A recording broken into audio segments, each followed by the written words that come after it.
Halo sobat, selamat datang kembali di channel Info Elektrik. Video kali ini saya akan membahas kenapa sih bayar listrik di rumah kita bisa jadi mahal. Padahal pemakaian tidak terlalu banyak, tapi setiap bulannya bayar selalu membengkak terus. Apa penyebabnya ya? Apakah KWH meter rusak atau kesalahan pembacaan perhitungan beban dari PLN? Pertanyaan ini sering ditanyakan oleh masyarakat atau ibu-ibu komplek. Ada beberapa penyebab kita jadi mahal bayar tagihan listrik. Ini bisa disebabkan karena adanya tunggakan di bulan lalu yang belum lunas. Jadi pembayaran selanjutnya akan ditambahkan tagihannya. Kemungkinan KWH meter rusak atau kesalahan perhitungan beban dari PLN. Itu sangat minim sekali ya sobat. Karena pada saat pembikinan KWH meter, pasti ada pengujian terlebih dahulu sebelum dipasangkan ke rumah-rumah pelanggan. Nah, pasti sobat-sobat sekalian atau ibu-ibu sempat berpikiran ada tetangga kita yang memakai lampu, AC, televisi, kulkas, dan pompa air. Bayar listriknya cuma 250.000 per bulan, sedangkan kita yang hanya menggunakan televisi, lampu, kulkas, dan AC 350.000 per bulan. Padahal pemakaiannya lebih sedikit. Apa karena saya selalu nunggak bayar listrik ya? Ada beberapa penyebab kenapa di rumah kita selalu mahal bayar listrik. Yang pertama, terlalu banyak pemakaian alat-alat elektronik. Gunakan peralatan listrik sesuai kebutuhan. Jika sudah tidak digunakan, sebaiknya dimatikan saja.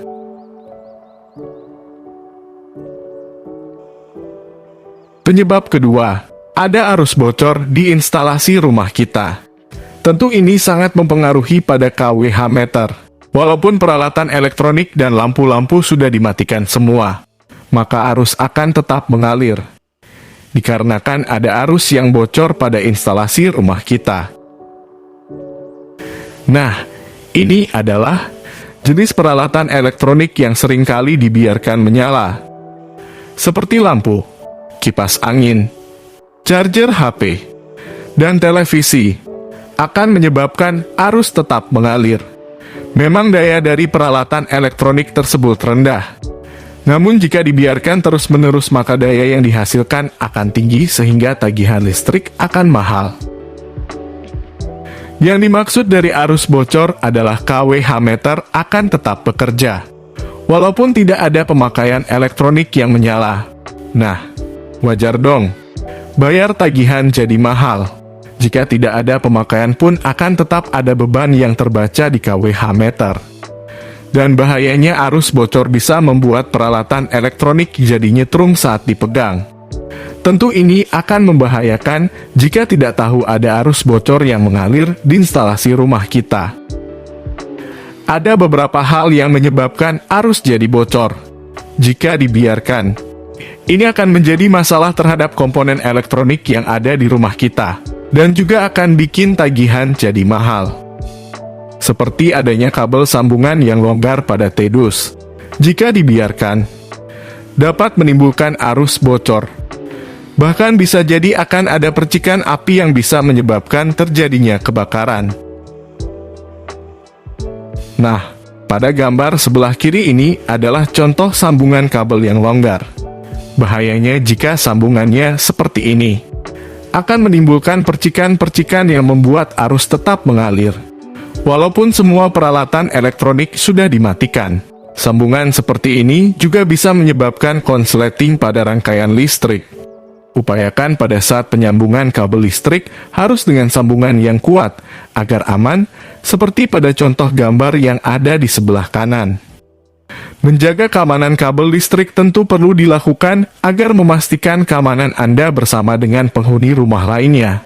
Keamanan kerusakan kabel listrik yang mengakibatkan kebakaran dan bahaya lain bagi pengguna sebenarnya bisa dicegah dengan cara yang sederhana. Namun jika masih belum tahu, tentu tetap harus bertanya pada profesional agar tingkat keamanannya makin terjamin. Penyebab kedua dikarenakan instalasi yang sudah tua akan berdampak buruk terhadap instalasi rumah. Sebaiknya apabila instalasi rumah kita jika sudah berumur 10 tahun atau lebih, baiknya diperiksa kembali atau diganti saja kabel instalasinya. Jika dibiarkan kemungkinan kabel akan kropos. Nah, pada gambar ini adalah contoh sambungan kabel ke saklar yang sudah tua. Lama-kelamaan kabel akan mengendor akibat dari penghantar arus yang panas, maka akan menyebabkan saklar menjadi hangus. Inilah yang bikin arus menjadi bocor. Nah sobat, jika instalasi rumah kalian sudah tua, periksa kembali instalasinya supaya tidak terjadi hal-hal yang tidak diinginkan ke depannya, termasuk bayar tagihan yang mahal. Selanjutnya yang dapat menyebabkan arus jadi bocor adalah pengaruh dari eksternal, atau kata kerennya binatang yang masuk dalam stop kontak.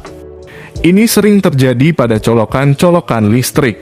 Nah, ini juga akan mengakibatkan arus jadi bocor.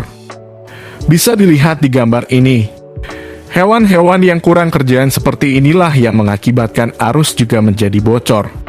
Karena apabila si cicak ini terkena pasa dari stop kontak, maka seakan-akan si cicak ini menjadi beban atau tahanan.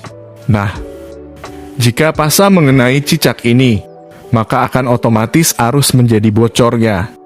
Jadi colokan-colokan stop kontak dan saklar-saklar yang ada sampah-sampah plastik dan bekas hewan-hewan seperti ini, langsung dibersihkan saja ya, agar tidak ada kotoran-kotoran yang mengenai pasanya. Ini adalah pengaruh tak terduga, yang bisa mengakibatkan tagihan listrik mahal setiap bulannya. Untuk menghindarinya, basmi cicak-cicak yang ada di rumah kita agar instalasi rumah kita jadi aman dan nyaman. Nah sobat, ini ada beberapa tips yang dapat dilakukan supaya menghemat listrik. Yang jelas pastinya mengurangi pemakaian elektronik. Gunakan peralatan elektronik seperlunya saja. Pilihlah peralatan rumah tangga yang sesuai kebutuhan. Maksudnya perhatikan saja rangkaian elektronik yang digunakan di rumah kita. Jika terlalu besar dayanya, maka semakin besar juga beban pemakaiannya.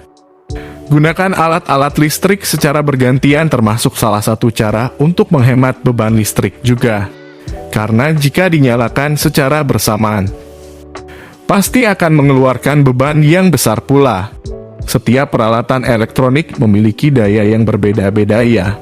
Perlu diperhatikan kembali pada saat pemakaian, agar dapat menghemat beban listrik yang dibaca oleh kWh meter.